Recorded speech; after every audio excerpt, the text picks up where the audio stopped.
Malawi Brief. Omvera ndi nthawi ya nkhani madzulo zomweso zili nkhani zomaliza muchakachi pa ZBS. Takhalani pomwepo. Nthambi yoona zapamsewu Roads Authority yati boma laonetsa chidwi chopereka ndalama zomwe zithandizire kukonza milatho yomwe yakukoloka ndi madzi osefukira mdziko muno.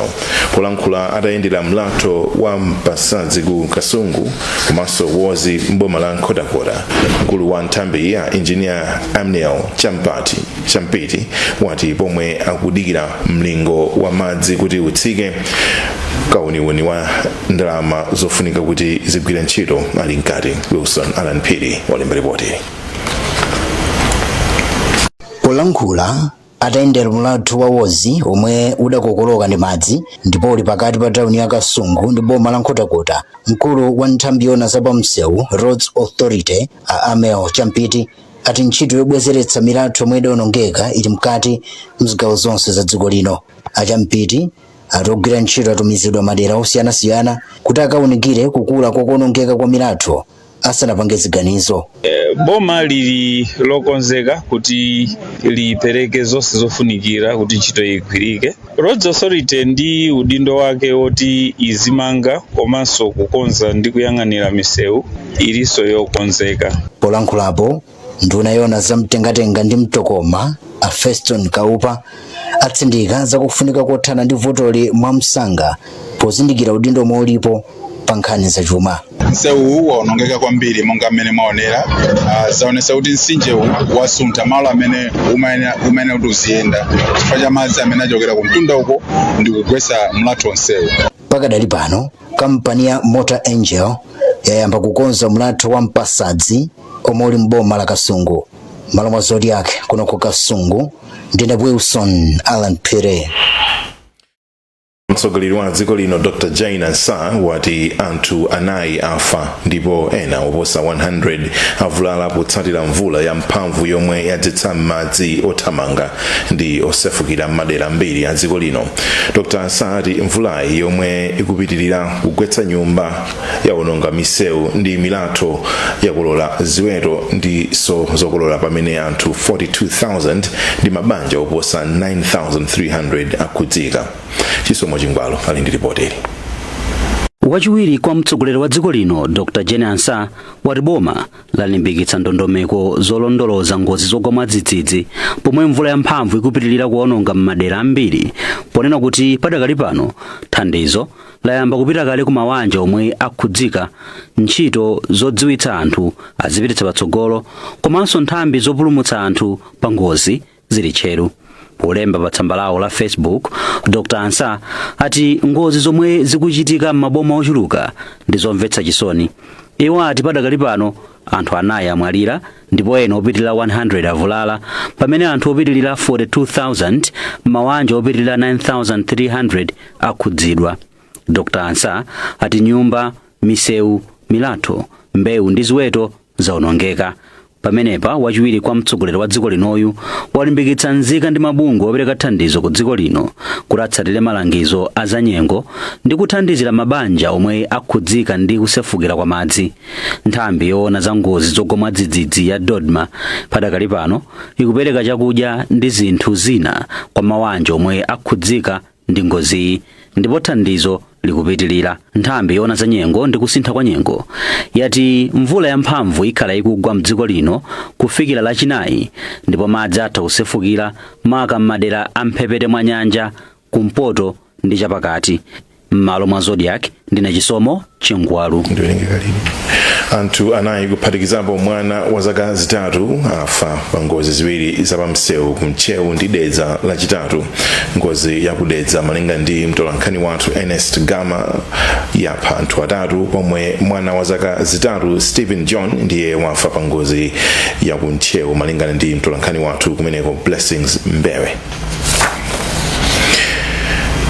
Boma lasayinira malamulo atsopano kutsatira chiganizo cha President Peter Mutharika chosayinira mabilu ena omwe nyumba ya malamulo inavomereza posachedwapa. Koma bilu yosintha kayendetsedwe ka thumba la chitukuko cha madera ya Constituency Development Fund Constitutional Amendment palibepo pa mndandanda wa malamulo atsopanowa. Izi zabweretsa zokamba zosiyana pakati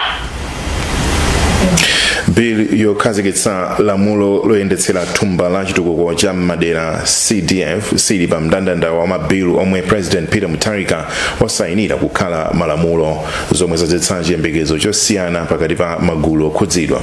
Izi zikudza pamene sabata zapitazi mabungwe oyima paokha komanso bungwe la makhonsolo la Malawi Local Government Association MALGA analembera mtsogoleri kalata kuti asasayinire biluyi kukhala lamulo. Kenford Mdima olemba ripoti.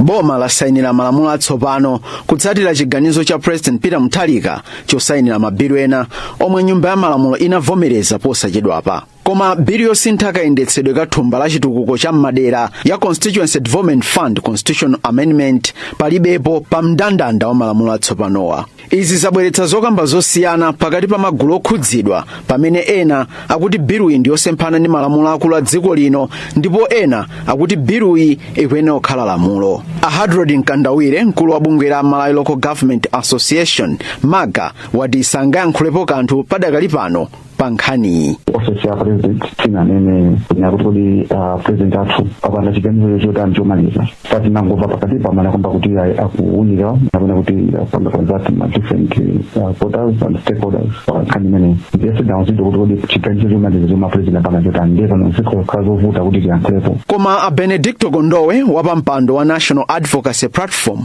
akukhulupirira kuti President Peter Mutharika akuzindikira nkhawa zomwe mabungwe ali nazo pa biluyi ponena kuti pakatipa mabungwewa analembera kalata ofisi yake. Posapezeka pa mndandanda zikutanthauza kuti mwina President sadavomereze lamulo limeneli zimene malamulo zikatero limayenera kuti libwererenso ku nyumba ya malamulo kuti akaliwunikirenso kutengera chifukwa zimene a President atapereke ku nyumba ya malamulo. Ena mwa mabilu omwe mtsogoleri wa dziko lino wasayinira kukhala lamulo ndi okhudza msonkho kuphatikizapo yokweza msonkho wa pakatundu wa value added tax kuchoka pa 16.5% kufika pa 17.5%. Maloma Zodiac ndine Kenford Mdima. Nthawi ino tikupatsireni uthenga Wapadera umene President Mutharika anapereka ku mtundu wa Malawi. A new year has dawned, bringing with it renewed hope and a fresh opportunity to begin again, especially for those who found it difficult to achieve their dreams in the year just ended. Indeed, 2025 was not an ordinary year. We endured moments of both pain and relief. The economic crisis of the past 5 years reached its peak. For the first time in our nation's history, prices rose almost daily.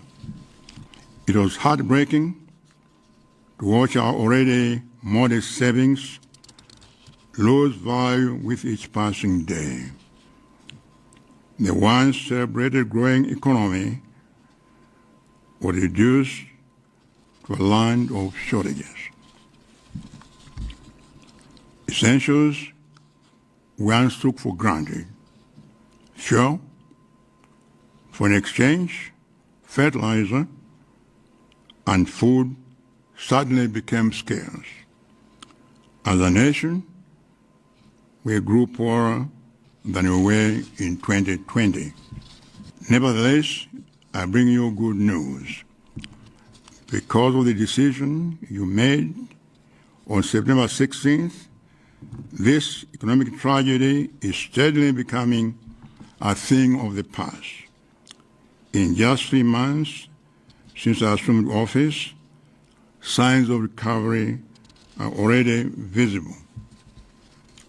Inflation is declining, meaning your savings are safer and secure today than they were a few months ago.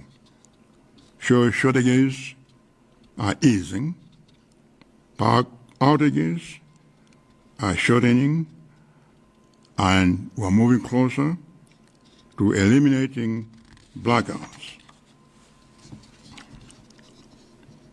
We are actively laying the groundwork in other sectors as well.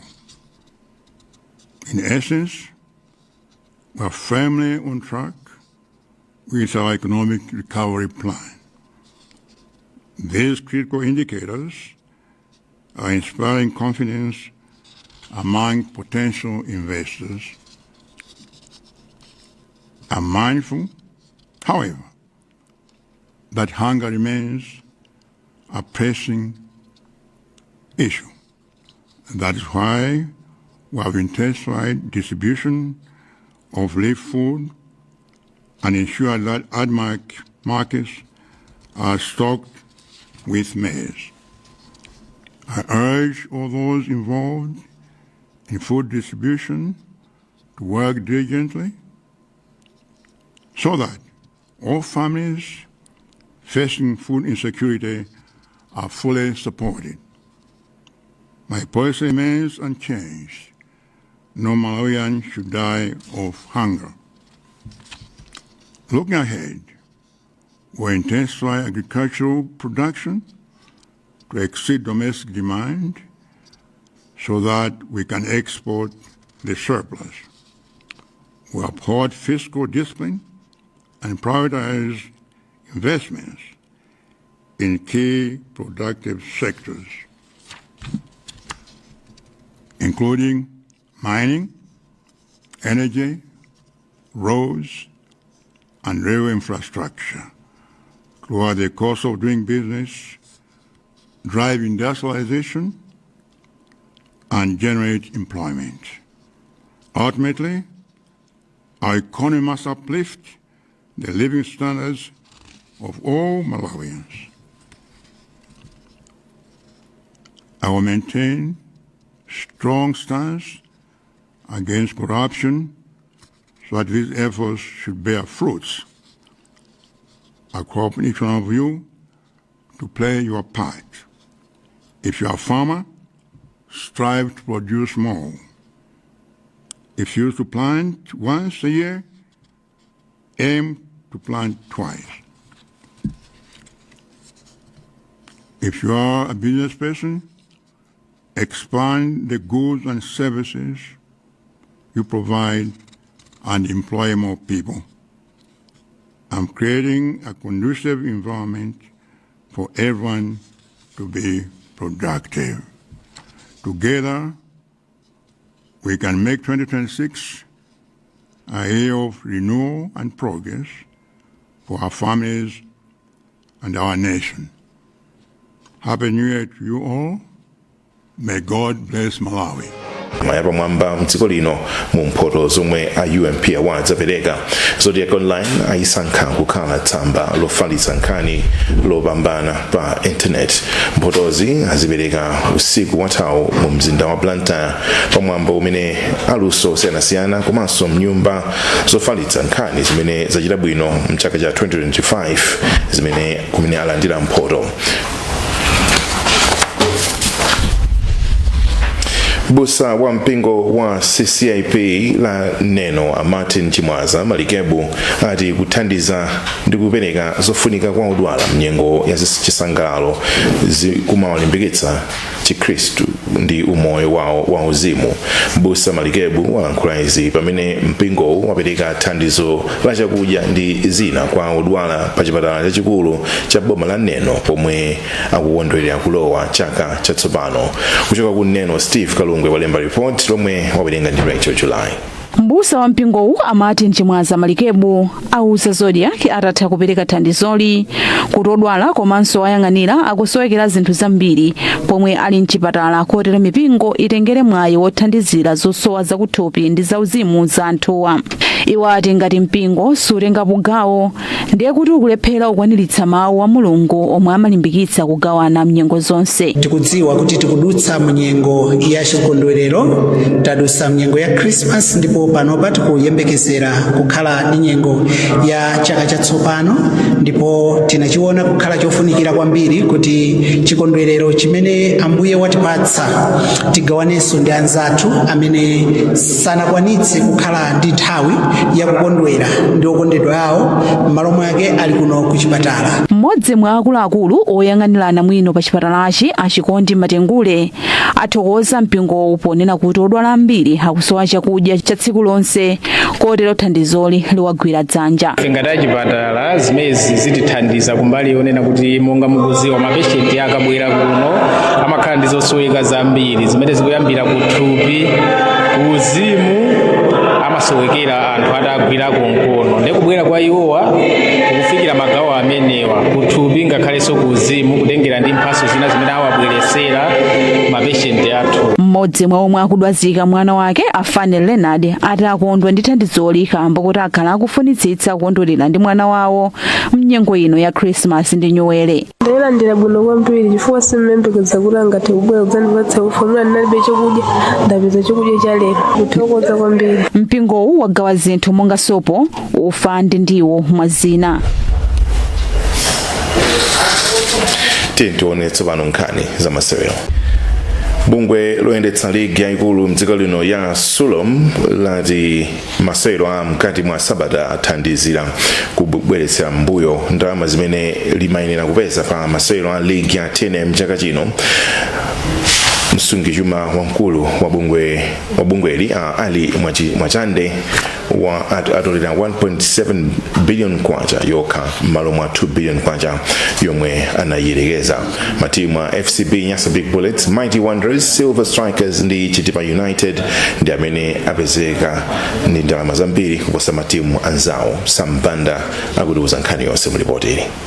Msungichuma wamkulu wa bungwe la Sulom Ali Mwachande watiuza kuti bungweli linafunitsitsa kupeza 2 billion kwacha mu ligi ya chaka chino, koma kuchuluka kwa masewero ankati mwa sabata ndi umbava wa ndalama umene unakula mzipata zolowera m'mabwalo a za masewero kwalepheretsa lingaliroli. Amwachande ati ligi ya TNM chaka chino imene inayamba pa 5 April ndipo yatha pa 27 December yatulutsa ndalama zokwana 1.7 billion kwacha zimene zikuyimira 62.69% kukwera kuposa za chaka chatha. Pa ndalamazi matimu agawana 749 million kwacha. Bungwe la Sulom linalipira 387 million kwacha pa dongosolo lokonza masewero, ilo lapeza phindu la 134 million kwacha. Mabungwe a Farm ndi Sports Council atengako 67 million kwacha, ndipo ndalama zina zokwana 340 million kwacha zagwira ntchito yolipirira mabwalo amene ambiri mwa iwo ndi aboma. Malinga ndi Amwachande, kulimbikitsa ndondomeko za makono zolipirira masewero, kuthetsa umbava umene wakula mzipata za mabwalo olowera ku masewero, komanso kuchepetsa masewero ankati mwa sabata zingathandizire kupeza ndalama zochuluka mu ligi ya chaka chammawa. Tachitabe bwino ndithu ndi percentage yaikulu kwambiri. Kutengera pa chaka chatha pachina penga 1 billion pamene poonde tapyola kwenikweni mwina madiga itakwana 2 billion, komano mwina ma midweek games anatipanga affect kwambiri kupita chitsogolo chimene tizikhala tikuyambira nkhani ya e-ticketing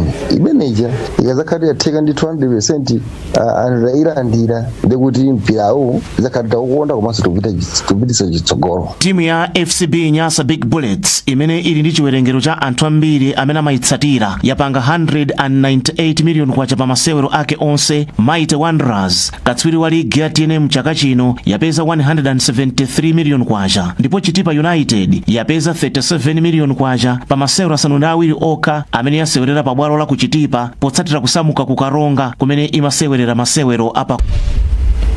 Apaso ndipo mapeto pa nkhanizi